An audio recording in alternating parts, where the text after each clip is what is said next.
Kalau dirupiahkan sekitar 3-4 jutaan lah sehari untuk omset hariannya. Awal usaha itu tahun pertama karena sepi, belum ilmunya belum diperdalam, juga omset juga dari segi pembeli.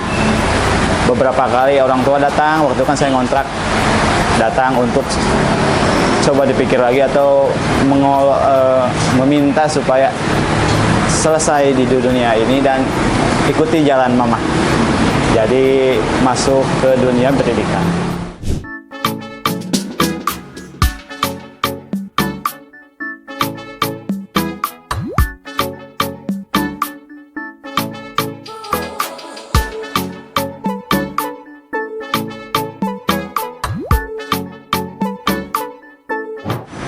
Nama saya Yujaki Yatuna, biasa dipanggil Jaki. Saya asli dari Tasikmalaya, kelahiran juga dari Cikalang. Jadi toko ini itu tempat saya kecil bermain, nggak terlalu asing bagi saya. Saya dari 3 bersaudara, ibu saya guru dan ayah saya juga sebagai wirausaha. Saya memulai bisnis ini dari tahun 2020 dan mungkin alhamdulillah sampai sekarang udah maju ke 3 tahun mau ke 4 tahun. Saya di sini sebagai owner dari Kebab Cikalang.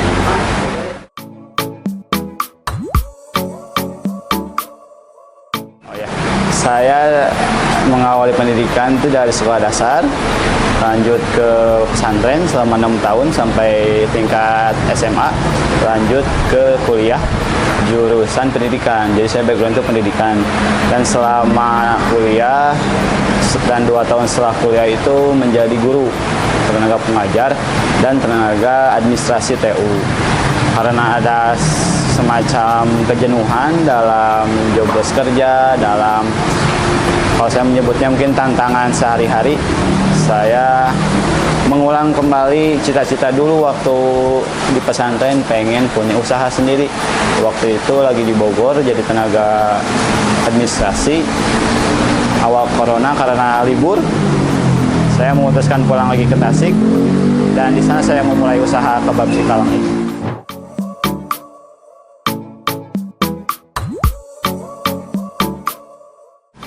Mungkin mengalir, sebetulnya tidak ada inspirasi, tidak ada yang ingin dikejar. Bahkan memulai Kebab Cikalang ini pun mungkin karena terlanjur menggeluti kebab dan tidak ingin mencoba hal yang lain, sehingga terus didalami, dikembangkan, akhirnya bisa sampai di titik ini.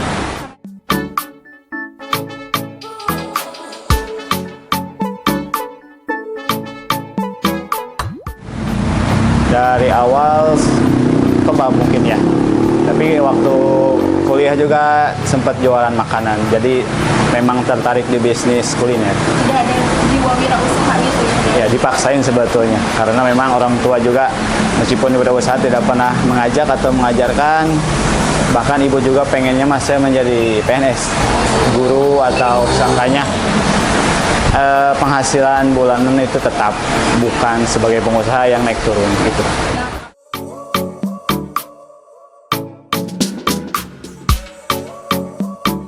Ada penolakan seperti itu? Oh ada. Awal usaha itu tahun pertama karena sepi, belum ilmunya belum diperdalam, juga omset juga dari segi pembeli. Beberapa kali orang tua datang, waktu itu kan saya ngontrak, datang untuk coba dipikir lagi atau meminta supaya selesai di dunia ini dan ikuti jalan mama. Jadi masuk ke dunia pendidikan.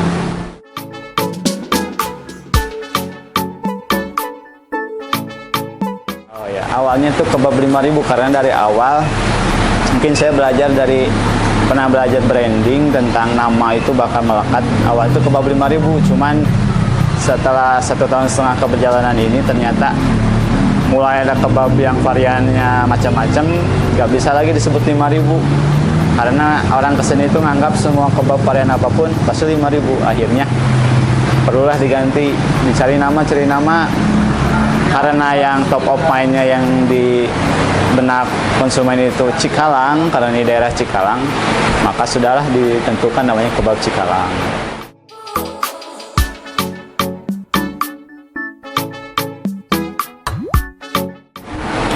Awal mulai itu 2020, awal corona mungkin. Dan sampai sekarang udah 3 tahun mau ke 4. Untuk alamatnya sendiri bisa dijelaskan? Kita beralamat di Cikalang Tengah atau Jalan Siliwangi nomor 166 di Kelurahan Cikalang, atau lebih tepatnya Cikalang Tengah di Kecamatan Tawang, Kota Tasikmalaya. Jadi untuk juga asli orang sini. Asli ya, kalau rumah di belakang toko ini. Tapi ini toko memang sewa.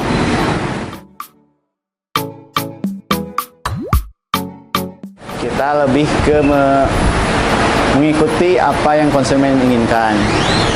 Kan yang saya tahu sebelum saya memulai kebab ini, yang saya tahu kebab itu isi sayur, jadi kering kalau dikunyah itu karena banyaknya sayur. Adapun mayones cuma dikit, daging juga dikit, jadi banyaknya sayur.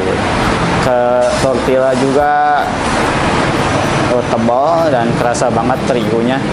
Saya coba diganti paradigma kebab seperti itu, diarahkan bahwasanya kebab itu seperti orang Sunda atau orang-orang yang sekarang pengen itu lumer, isinya padat, gak banyak ting sayur, karena mungkin kebanyakan ada yang gak suka tomat, gak suka bawang, gak suka wortel, jadi diganti semuanya sehingga akhirnya terciptalah kebab yang di kantong mudah dijangkau, isinya dagingnya mungkin lebih banyak, sausnya juga lumer seperti itu. Jadi semua kebab dibentuk seperti itu.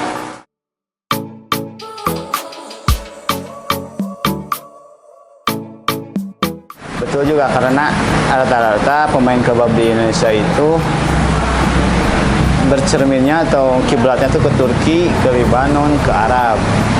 Yang saya juga waktu itu dicari-cari tahu ternyata memang mirip betul antara kalau lihat YouTube di Arab sama Indonesia, mirip betul. Cuman kalau saya mengikuti itu tidak ada bedanya dengan yang lain, dan mungkin nasibnya mungkin sama seperti dari nasib seperti omset dan lain-lain, mungkin gak beda jauh sama yang sekarang konvensional ada di Tasik. Jadi dicoba dirubah gimana, ada diferensiasi, ada daya nilai lebih, value lebih.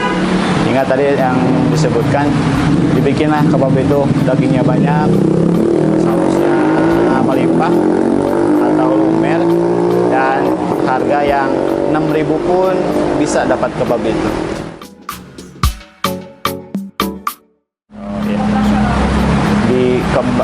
Di kebab ini ada sebagian yang beli, ada juga yang bikin secara pribadi dengan resep yang sudah disempurnakan, dan juga ada juga kerjasama dengan vendor-vendor yang lain sehingga bisa sampai di titik ini.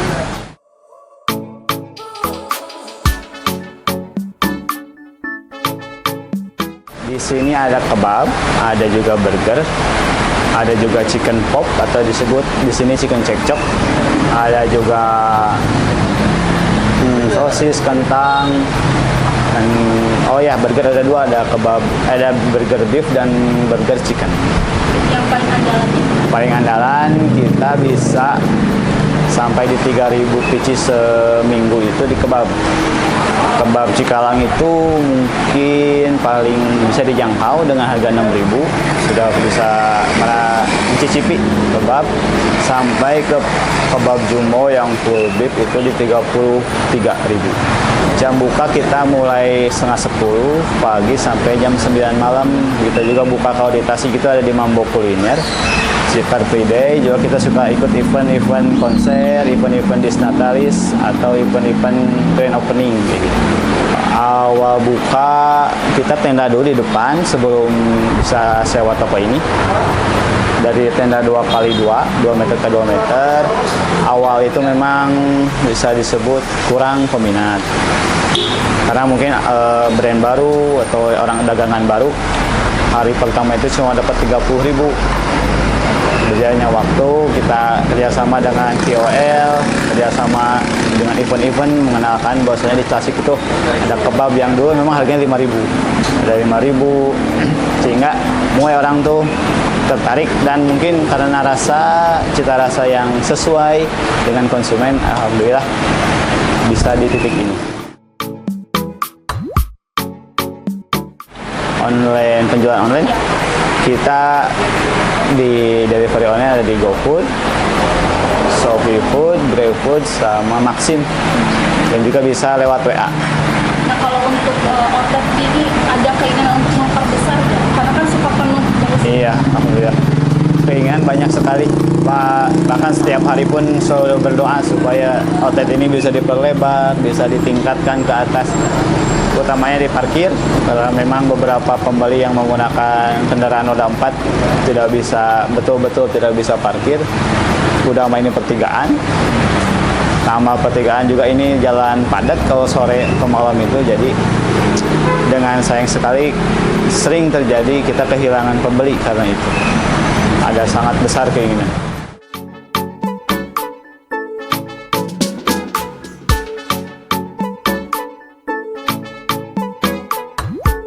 Kalau per pieces mungkin saya biasa per minggu. Per minggu sekarang bisa di 3.000 pieces kebab, baik itu yang reguler, baik itu yang jumbo. Kalau dirupiahkan sekitar 3-4 jutaan lah sehari untuk omset hariannya. Oh, belum, baru di ini aja. Kalaupun dulu pernah tahun-tahun lalu buka di beberapa titik, tapi memang karena banyak, karena waktu itu internal yang kurang siap dengan SDM utamanya, sehingga kami memutuskan supaya tidak murat marit ini, yang ini nggak kejaga, ini kejaga, begitupun sebaliknya karena SDM juga, sehingga kami memutuskan untuk menutup cabang. Jadi ingin memperbesar yang ini dulu, fokus. Iya, betul.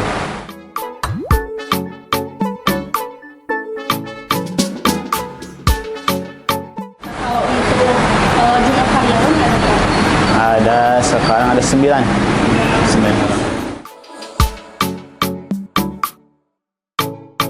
Kalau modal mungkin lebih ke yang ada terus dikembangkan, sehingga bisa mulai membeli ini, membeli itu, alat baru, peralatan baru, bahan-bahan yang baru, maju ke menu yang baru dengan alat yang harus baru juga. Dan omset mungkin ya bisa dihitung lah sehari mungkin 3 jutaan. Yang pertama itu mungkin kekuatan tim yang harus terutama dipegang itu. Tapi tim itu juga bukan hanya tim yang bisa kerja ungkat-angkut, tapi tim yang punya ideologi, punya strategi. Bukan hanya tim yang ada bongkah manusia, tapi gimana orang-orang itu bisa ngasih ide, bisa ada delivery pekerjaan gitu, ada semacam ngasih evaluasi, saling memberi evaluasi, dan setiap tim itu juga diharuskan untuk seenggaknya baca buku atau webinar.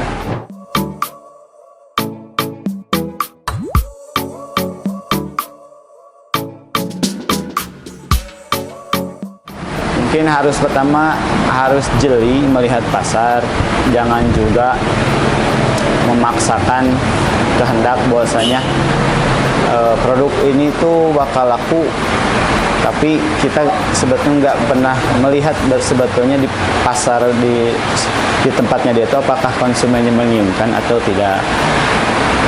Itu semua diawali dengan si ownernya atau si penggiat kuliner ini harus rajin cari ilmu, jangan hanya melihat tren.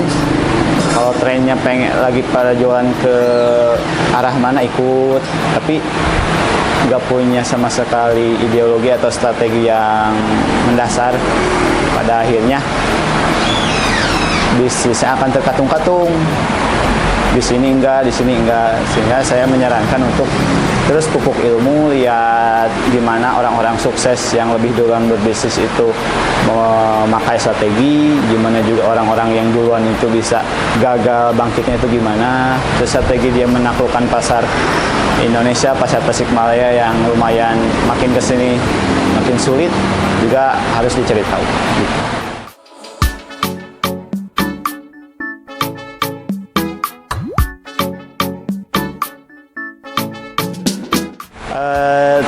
Sebelumnya terima kasih atas waktu dan kesempatan juga teman-teman Kasbon Food.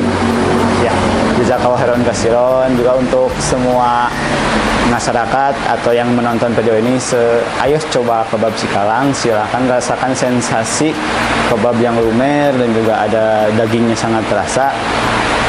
Menjadi pilihan untuk jajan di siang, sore atau malam hari.